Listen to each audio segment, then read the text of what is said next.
Sağlıkta güçlü altyapı, erişilebilir hizmet ve modern dönüşüm anlayışıyla Diyarbakır'a değer katacak önemli bir yatırım daha hayata geçirildi.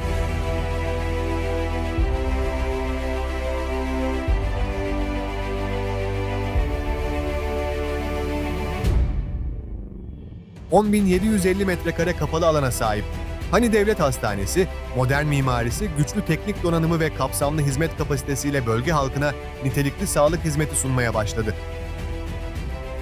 35 yatak kapasitesiyle hizmet veren hastane, polikliniklerden ameliyathanelere, yoğun bakım ünitelerinden hemodiyaliz hizmetlerine kadar birçok alanda modern sağlık hizmeti sağlayacak şekilde planlandı.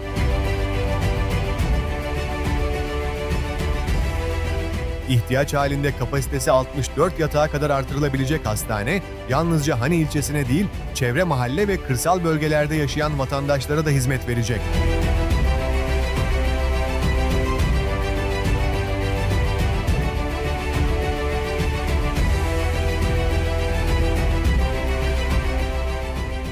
Anne ve bebek dostu yaklaşımıyla dikkat çeken hastanede TEDELE odaları, gebe okulu, ağız ve diş sağlığı birimi, modern acil servis alanları ve evde sağlık hizmetleri birimleri de yer alıyor.